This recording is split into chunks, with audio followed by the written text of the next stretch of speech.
wake up, say my prayers, brush my mouthpiece. Get fresh before I leave, I took my 9 piece. Okay, I hit the dice game. Hey guys, so today I'm going to be breaking down the best and worst moves of all time for each manager. So before we get into the list, I'm going to be talking about some criteria I have for making this list. So the first one is this list only includes drafts, trades, or waiver acquisitions from 2016 to present day. And this shows many moves were made for each season in order. So it shows if you had 5 moves made in 2016, it'll show 5, and then 10 in 2017, and onward and onward.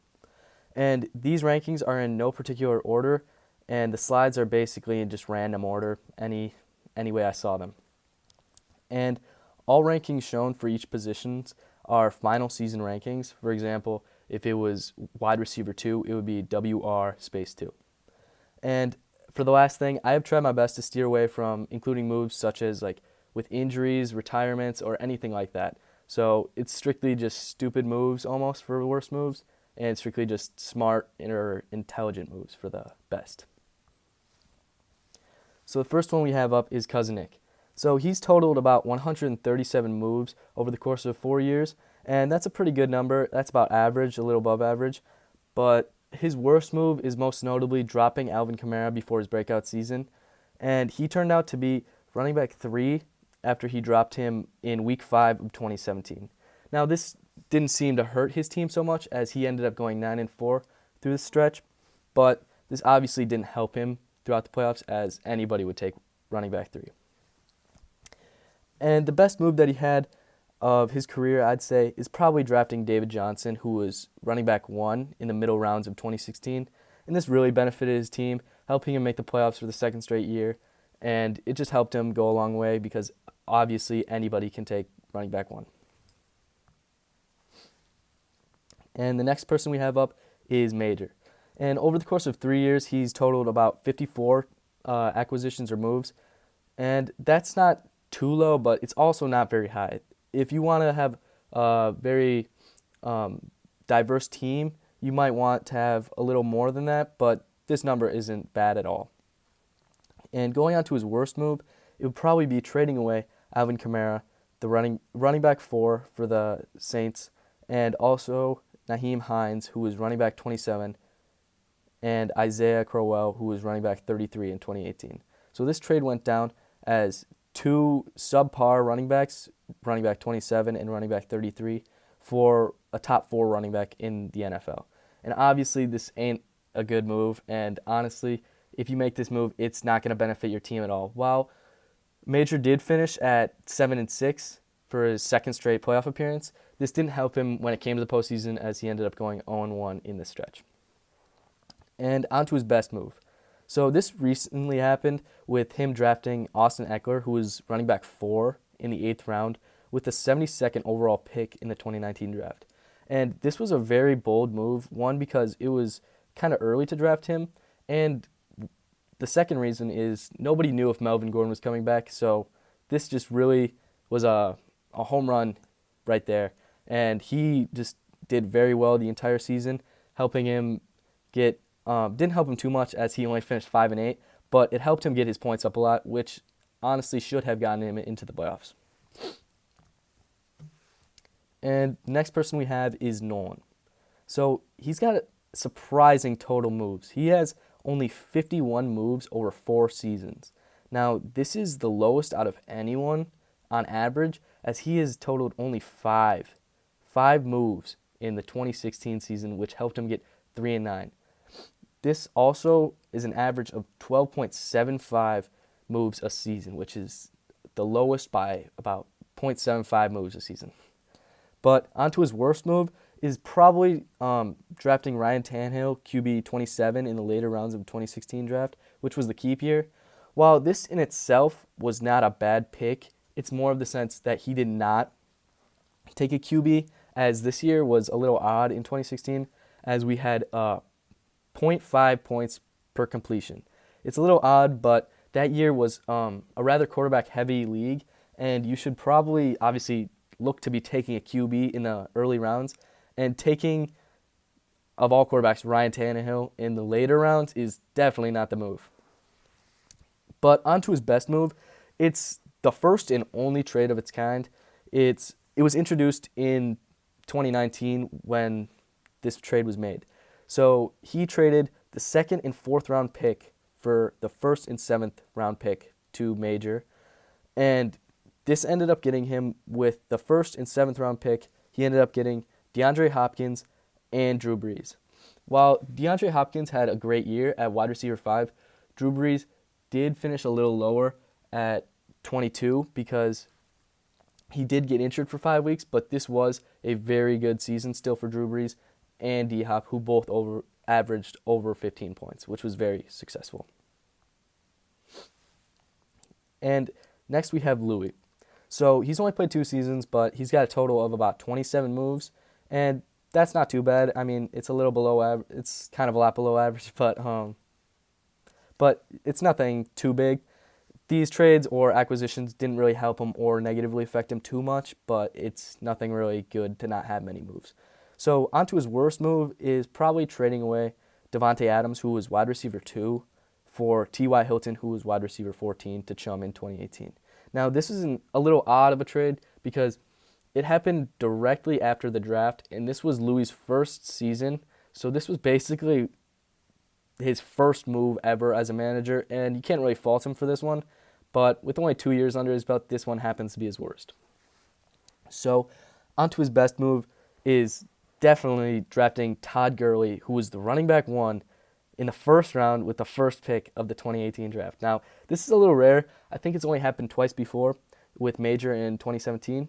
But it's a little rare that you get the first pick of the first round and you end up getting the number 1 player in the NFL. That's a little rare, and that was a great move by Louis, and that really helped his team to go on. And this could have also resulted in one of the worst moves of his career, as he could have, with a coin flip basically, drafted Le'Veon Bell, who happened to sit out that year. So this was a very good move, even if it was decided by a 50-50 chance.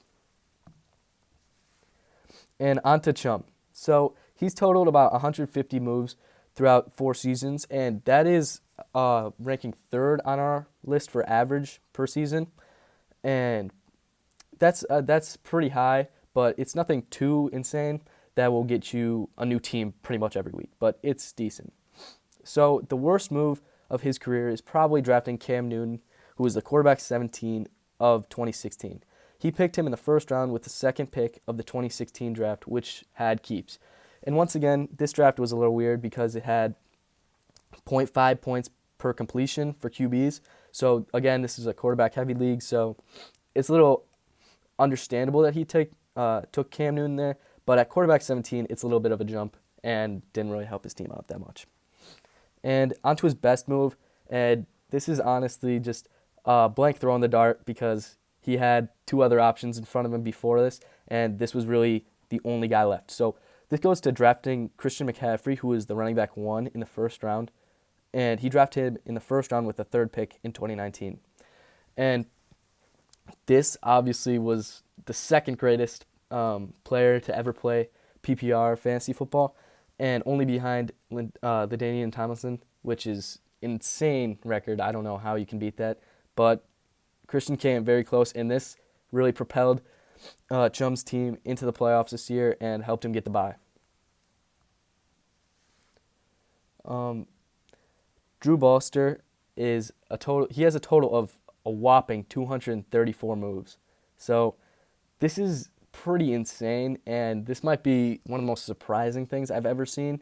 And he actually broke the record twice. Actually, he has the 2 highest, for most moves made in a season at 77 and 74. And these 2 are insane. I can't even imagine this. This is like a new team every week. But onto his worst move. While this move is not bad at all, isn't too bad, but trading away Jarvis Landry, who was wide receiver 5, Melvin Gordon, who was running back 5, and Brandon Cooks, who was wide receiver 15, for Julio Jones, wide receiver 7, and Jay Ajayi, running back 36 in 2017 to Chum. While this move, he's not very good, it did not affect his team too much, as obviously he went on to win the league in 2017 and win the championship.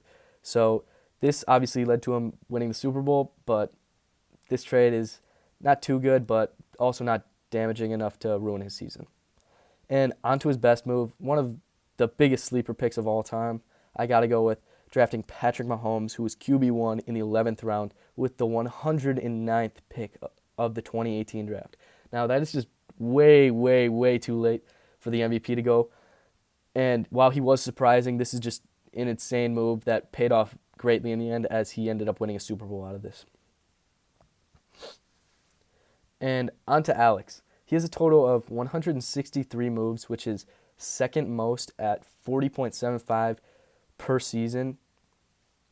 And his worst move is not a bad one at all. It's just happened not to work out for him in the end. But he traded away Juju Smith-Schuster, who was wide receiver 8, for Larry Fitzgerald, who was wide receiver 25 in 2018. While obviously this wasn't a big hit on Alex's team, as he ended up having the best team of all time at 11-2, but this obviously could have helped him get 1 or 2 more wins and maybe even helped him in the playoffs, who knows. But this is just a mediocre move, and it wasn't really too bad, but here he is. And for the best move that he has, it has to go to this year, and it's trading Nick Chubb, who was running back 8, and Kirk Cousins, who was QB 18, for Lamar Jackson, the MVP, who was quarterback 1, and Mark Ingram, who was running back 11 in 2019. He traded this away to Major, and this really just propelled his season to the next level. And honestly, this kind of just cemented his victory. Even though it was mid-season, a little late in the season, it just really propelled his team to the next level, and it allowed him to win his first Super Bowl of all time. And now we have Max. So he has an average of about 28.25 moves per season and a total of 113 moves of all time. And he's a pretty average owner when it comes to making moves, because he's averaging about 28 again, and he's got about 30, 30, 20, and 33, which is all very similar numbers. But his worst move has to go to dropping Damian Williams, who was running back 48. I know 48 does not sound a lot, but he was on the upside after Kareem Hunt was cut in 2018. But he dropped Damian Williams championship week in 2018, who happened to go on to beat him in the infamous Super Bowl IV, with Drew picking him up at about 11:34-ish. That's about when the trade went down, or the dropping went down. But that was just a really bad move, because if he would have kept him, it might have been a different story, but who knows? This could have still gone down as Drew's three-peat. But his best move has to go to drafting Travis Kelce, who was tight end 1 and who had the best tight end season of all time, in the 3rd round with the 26th overall pick in the 2018 draft. This is a very good pick, as it's kind of underrated that Travis Kelce just dominates the league over and over now. But you have to remember, this is the best tight end season of all time. And this might go down as one of the best players at the tight end position of all time as well. And on to Brendan now. He's only played 2 seasons, but with an average of about 17 moves per season, he's got a total of 34 career moves, which isn't too high or too low. It's just a little below. But his worst move has to go, again, second time coming up, has to go to drafting Cam Newton, who was QB 12 in the 3rd round with the 30th pick of the 2018 draft. While drafting Cam Newton can be good and can be bad sometimes, in this situation, 3rd round in the 30th pick with PPR league, this is not the time to pick Cam Newton. As this was the first quarterback to go, it was not a good move to take Cam Newton, who ended up only being QB 12 in the 3rd round. With this spot, you can easily take above average wide receiver and really just propel your team to the next level. But speaking of next level receiver, we have his best move, which is drafting Michael Thomas, wide receiver 1 in the 1st round with the 9th pick of the 2019 draft. Now, this has to go down as a great pick, as he is the third wide receiver taken after Devontae Adams and DeAndre Hopkins earlier. And this is a very intelligent move, because he is probably obviously the best wide receiver left. Maybe Julio Jones. It's 50-50 between them. But he ended up putting up the most catches in a season, and this really just propelled Brendan's team. Even though he didn't make the playoffs, this really just helped him boost up a little more, and who knows, he could have even come a little closer with another round. pick, and this just helped his team. This is obviously his main piece, so this helped him get to the next level a little bit. And I think with another piece surrounding Michael Thomas, I think he really could have made a playoff push. And our final manager, his total moves is 63, with BK obviously being known for not running his team at sometimes. Sometimes he has other people pick stuff up or anything. But this most recent 2 years, he's done a pretty good job of his pickups at 21 and 29, which is above average for most teams and especially above average for BK, who only had 13 before that time. And his worst move has to go to drafting David Johnson, who did get injured. I know I said I wouldn't include these, but I just really had no way around this because this really just tanked his season and did not help him at all with the playoffs. And it just went downhill from there. But drafting David Johnson in the first round with the second pick in the 2017 draft just was not a good move, as obviously he went on to get injured in the first game of the season, putting up pretty much 0 points. But his best move for the third time appearing in this is drafting Cam Newton. Cam Newton ended up being QB2 after being taken in the 8th round with the 79th pick in the 2017 draft. This is a very underlooked pick because QB2 means a lot in this league. And especially drafting him late in the 8th round, it's very, very, very late to draft QB2. And I think that this is a very underlooked or kind of like not so much noticed pick, but this is a very intelligent move by BK and probably his best one to date. And I kind of combined all the seasons, all their moves, and for each team. And right there I have a little graph showing who has the most average pickups per season, or moves, I should say, per season.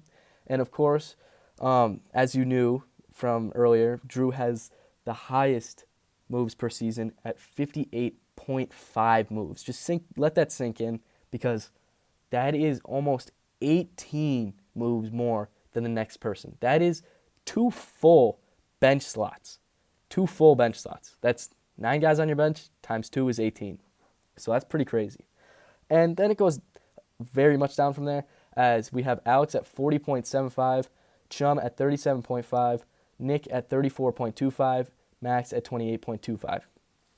And from there, it goes down even further as it drops about 10.25 moves per season to Major at 18, Brendan at 17, BK at 15.75, and Louis at 13.5, and to our lowest at Nolan, which is 12.75, which was said earlier. And so I kind of gathered all this information here, and I brought in some draft boards. And this one, as you can see, is from 2015. So if you want to take a picture or just take note of any of these, you can pause it, take a screenshot, or do whatever. And here I have 2016.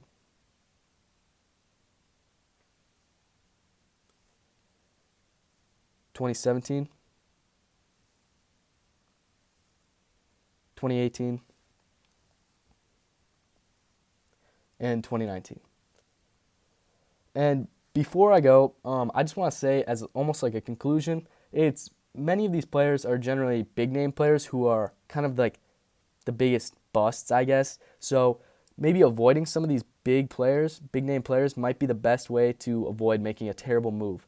And it's also nice to see that most of these moves kind of attribute to win totals, as the 4 top moves per season, the 4 teams that are in top of that, Drew, Alex, Chum, and Nick, are also the 4 most winningest teams in Grimerica League history. So yeah. And almost as a conclusion, just a question here. Which of these moves are the worst of all time in your opinion? Let me know your opinions in the comments below. Thank you for all your support, and please like and subscribe for more Grimerica content.